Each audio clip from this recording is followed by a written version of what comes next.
Salve, salve galera, tranquilo? Olha só, para essa videoaula de hoje, eu queria fortalecer alguns aspectos que eu acho que têm sido bastante cobrados no Enem, certo? E para você que está aí, querendo fazer a prova no final do ano, e já assistiu os outros vídeos, principalmente a respeito da economia colonial nessa primeira fase, né? Ou seja, as características da ocupação portuguesa, quais eram as justificativas, né? Nesse caso, a extração de matéria-prima, o monopólio do território e a venda de produtos manufaturados para a população aqui no continente americano, né? E isso é um traço, isso é uma característica que vale não só para a ocupação do Brasil, não só para os portugueses, mas para todo o projeto colonial europeu como um todo, né? Ou seja, os espanhóis eles aplicam um sistema parecido, os ingleses na América do Norte também. Então, dentro desse quadro de extração, né, que é o que a gente chama aí de pacto colonial, ou seja, a forte relação que existe entre uma metrópole, que é esse Estado europeu, e a sua colônia, né, ou seja, os territórios que foram dominados, o principal objetivo ele é de cunho econômico. A ocupação aqui ela vai ter esse viés, né, ela vai ter essa justificativa e o objetivo de enriquecer principalmente a metrópole. Okay? No caso do Brasil, a nossa principal extração, né, o principal uso da terra, a matéria-prima mais valiosa, ela acaba sendo o açúcar. Né? A produção de cana-de-açúcar, não só pelo seu alto valor no mercado europeu, mas pela quantidade de produtos que se pode ter com esse plantio, né? Ou seja, do açúcar você tem o melaço, você tem a rapadura, você tem a própria cachaça, você tem o restante da produção utilizada para alimentar a pecuária. Enfim, você tem uma série de derivados que são muito úteis também para Portugal. Então, já tem um vídeo aí sobre a economia açucareira, o seu uso de mão de obra escrava, as grandes propriedades dentro do esquema da plantation, certo? Só que o que tem aparecido, isso aqui é um alerta principalmente para a galera de terceiro ano, para a galera de pré-vestibular, né? O Enem de uns anos para cá, ele entendeu que esse domínio, que esse conteúdo, ele já foi absorvido, ou seja, falar de economia colonial e falar de produção de açúcar, ela já está batida, o aluno sabe. Então, o que as provas, o que as questões elas têm demonstrado, elas têm se voltado para outras características, para outros aspectos da produção do período colonial que estão integradas nesse território, ou seja, fazem parte dessa mesma lógica, mas com algumas características diferentes. E dentro disso, o que eu queria que vocês entendessem? Que não caiam no truque, né? Fiquem alerta nisso, não caiam na armadilha de achar que a economia colonial brasileira ela é apenas por conta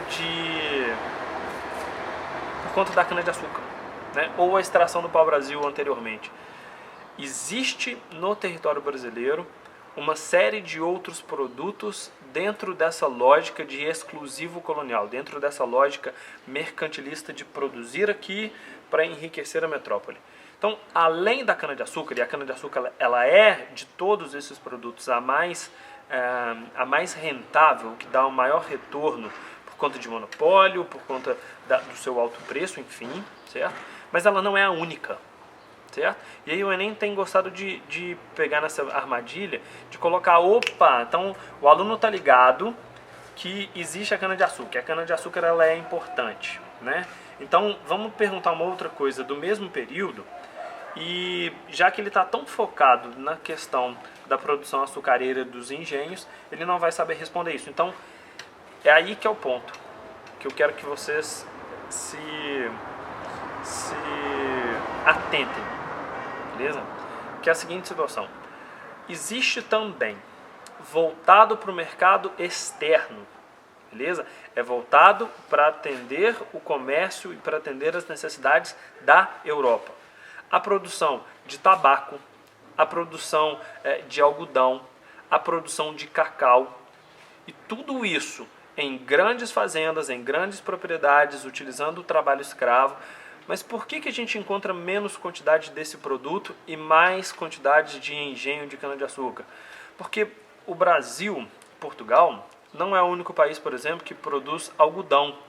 O sul dos Estados Unidos também é produtor dessa matéria-prima. Isso significa que existe uma concorrência no mercado europeu. E se tem concorrência, se tem disputa de preço, a tendência é que haja uma diminuição dos lucros. Certo? Você precisa dar desconto para você poder vender. Então, isso significa que se você não tem um monopólio, você diminui os seus ganhos. E isso é uma das primeiras justificativas. Isso vale para o tabaco, isso vale para o cacau, isso vale para o algodão. Certo?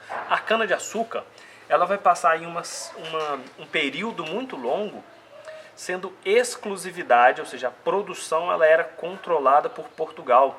Isso significa que os ganhos com açúcar eles são muito altos, porque você não enfrenta esse tipo de disputa, esse tipo de concorrência. Okay?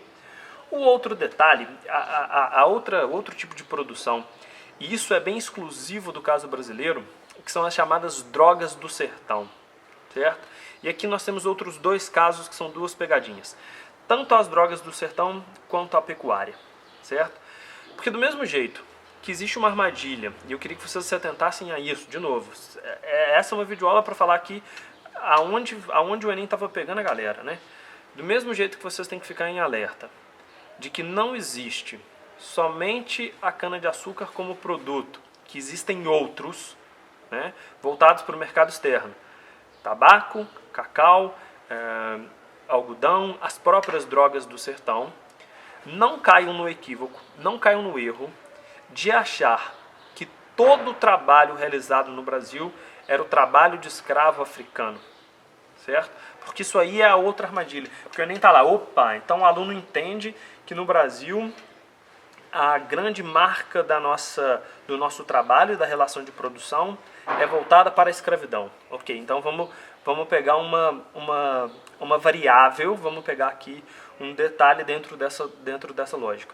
E esses dois produtos, tanto a pecuária quanto as drogas do sertão, eles são produtos que utilizam o trabalho extensivo, mas não utilizam o trabalho escravo. No caso das drogas do sertão, como elas dizem respeito a produtos nativos do Brasil, e por favor não confunda droga com o conceito de droga ilícita que a gente tem hoje, certo? Drogas do sertão o quê? Guaraná, açaí, palmito, castanha, são raízes, são folhas, tudo proveniente do território brasileiro, principalmente da parte de Nordeste e Norte. Okay? E como a gente está falando de produtos nativos, de uma produção nativa, que ela não é plantada extensivamente, ou seja, ela é extraída, ou seja, você precisa entrar na mata, você precisa entrar no território para recolher, a forma de trabalho utilizada vai ser principalmente a mão de obra indígena. Certo? Por quê? Porque são eles os conhecedores e os grupos que dominam esse território, sabem os locais onde se encontra. Então, ela é um produto de alto valor, as drogas do sertão. Elas têm um valor muito alto, principalmente pela raridade, né? Porque são produtos difíceis de serem extraídos e isso deixa a quantidade que se chega muito pequena e o valor é muito elevado. E o tipo de produto, o tipo de trabalho que é feito nisso é utilizado a mão de obra livre, né? Não são escravos. A relação são acordos e porcentagens do valor que é vendido. Então não é um assalariado, tipo assim, todo mês vai cair seu pagamento na conta corrente. Não, ou seja, a pessoa trabalha, ela já tem um comprador determinado, já tem um acordo pré-estabelecido e o que ganhar a partir daí é dividido entre as partes, né? Uma porcentagem para cada setor. Okay? No caso da pecuária, que é outra forma de produção voltada, né, que utiliza a mão de obra livre. Por quê? Se liga.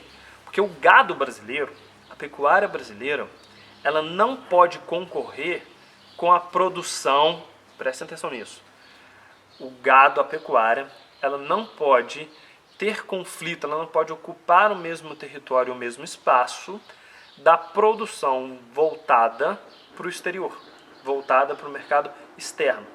Por quê? Porque a área de pasto, a área de curral, o espaço utilizado pelo gado, ele é muito grande. Então, para você trabalhar, para você controlar a pecuária, significa que um fazendeiro, que um senhor de engenho, que um proprietário rural, ele precisa abrir mão da sua terra, do seu terreno, que deveria estar sendo plantado, né, para você colocar um curral imenso, para ter muitas cabeças de gado, você deixa de plantar. E se você deixar de plantar, você perde valor no mercado externo. Então, se liga nisso. Entendeu? Tempinho para pensar. O caminhão do abacaxi passa. Último detalhe, também sobre pecuária, beleza? Para fechar. Além de vocês entenderem que elas não disputam o mesmo território, e o que isso significa? Isso tem uma importância muito grande, cara. O Enem ele tem martelado no lance da pecuária, porque é uma das razões do território brasileiro ter sido expandido, ou seja, dos portugueses começarem a deslocar do litoral para o interior por conta da pecuária. Então a gente está falando aqui de um produto que ele é voltado para o mercado interno. Olha isso, hein? A pecuária ela não é feita, ela não é vendida para fora, ela não é pensada para ser vendida na Europa, ela é vendida para ser consumida pela própria população brasileira. Então isso é mercado interno, ok? E o outro detalhe é que ela vai ser responsável por uma expansão das fronteiras, pelo descobrimento do interior do território, uma vez que o gado ele não é gado de curral, ele é gado solto, né? Ele precisa percorrer aí vários pastos. Os vaqueiros, os sertanistas, eles vão desbravando cada vez mais o território por conta desse produto, beleza? Então lembre-se, não existe somente a cana-de-açúcar e não existe somente o trabalho escravo.